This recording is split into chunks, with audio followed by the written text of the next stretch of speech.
No matter what you do, you want to distinguish yourself.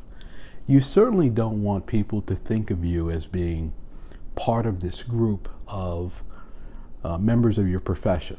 You want to distinguish yourself as someone who thinks differently, behaves differently than everyone else.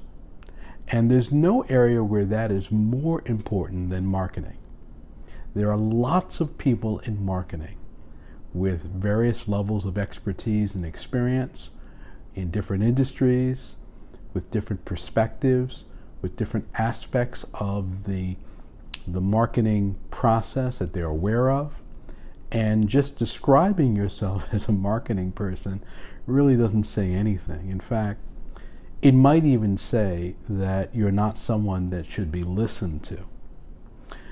Whenever someone says to me that I'm going to tell my client that I work with a business coach, or I work with a speaker, or I work with an author, I'll say to them, please don't.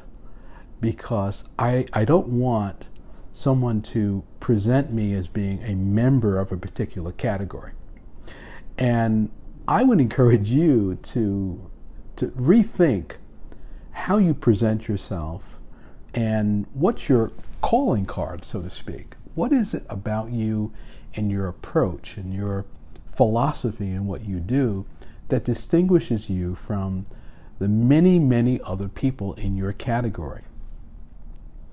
One of the things I learned when I first started working in large companies is how little people know about their respective areas. Often they don't know their industry, often they don't know their position, and typically they don't know their category. Now this might sound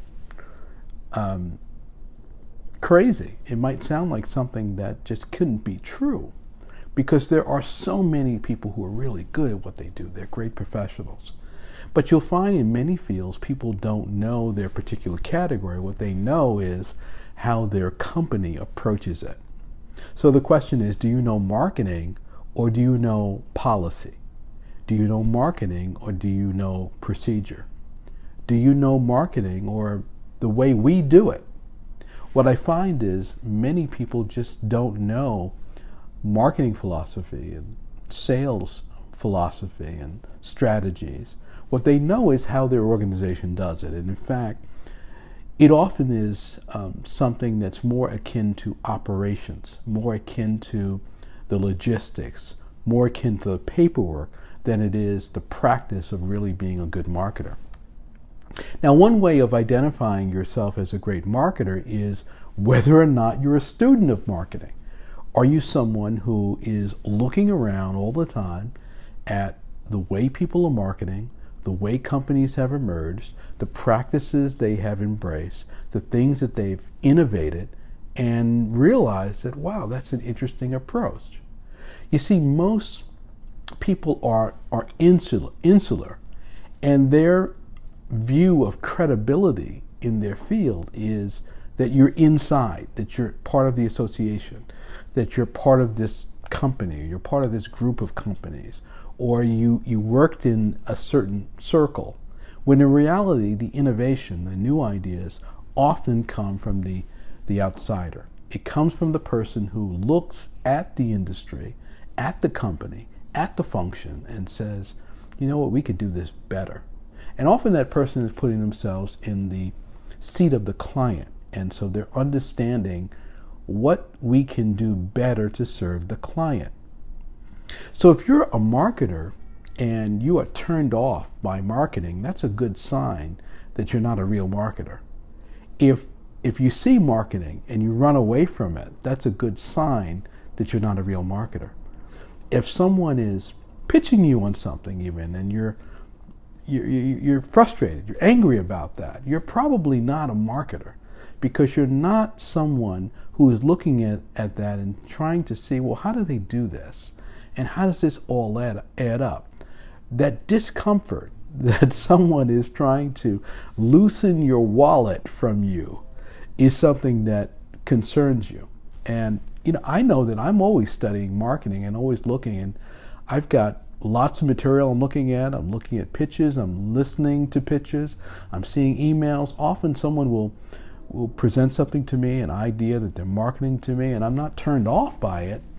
Sometimes it's not the right time. Sometimes I'm focused on something else. Sometimes I know that it's not something that I'm going to want to do in the near term, but I don't want to sever the relationship. But what's happening really is I'm respecting and appreciating the marketing involved. Now, I have to tell you, even marketing that I don't like, I'm curious about. I don't see most people, for example, watching television and saying, oh my God, here's a pharmaceutical commercial. Let me turn this off. I just can't take this anymore. I don't see anyone saying, oh my God, here is a commercial for a severe cold syrup. And I don't want that. I don't want to be influenced by that in my health. Turn that off. Oh my God, look, they're marketing this program. This program is about crime. I don't want crime in my life. I don't see many people running away from that. In fact, I've often had to tell my clients to not put the television on in their places of business. Why would you be marketing that? Why don't you market yourself? Why are you marketing eyewitness news? Why are you marketing, the calamities, the war, the things that are going on? So if you're a student of marketing, enjoy marketing. Don't immediately decide that you're going to unsubscribe, you're not going to listen, you're not going to pay attention.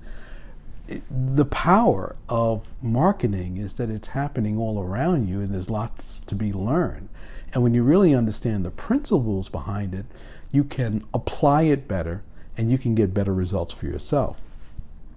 Now, the third thing I would say is to think about how you approach your marketing knowledge. Because one thing that I've always done and continue to do is work at my marketing. I'm working on new ideas. I'm always trying things out. One day, YouTube was new for me. One day, putting together a newsletter was new for me. One day, doing a blog was new for me. One day, doing a podcast was new for me. One day, speaking in front of an audience was new for me. One day, putting up a website and many other things that I do in terms of marketing, that was new to me. Well, the idea behind really being a great marketer is that you should always be learning and you should always be testing. You should be testing things. And here's the key. You're going to test things, and those things are often not going to work. Those things are going to require more understanding, more study, more analysis, more refinement, and you're going to have to try it again. That's when you know that you're a real marketer, because you're not just doing something and saying, oh, well, it did work. This doesn't work. You're saying, how do I make this work to my advantage? I've seen others work. Other people make it work. I've seen other people doing it. I believe this could work, even if I haven't seen other people do it. I've got a hunch this could work. Let me figure out how I can make this work. That's what great marketers do.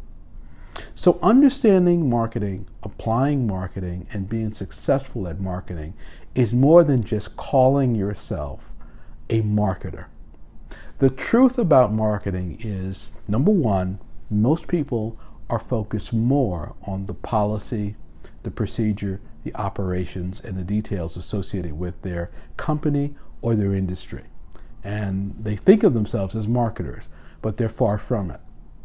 The second thing is understanding that marketing is all around you, and there's lots to be learned by studying what other people are doing.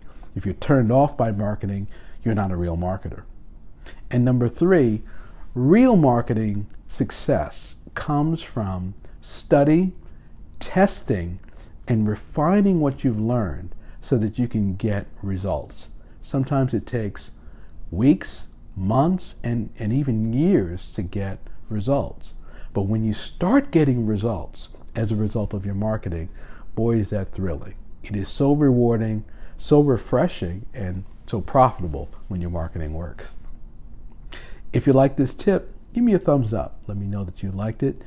Maybe you want to share a comment here. Feel free to do so. Make sure you share it with someone in your network, and stay tuned because I have a lot more coming. I'll see you next time.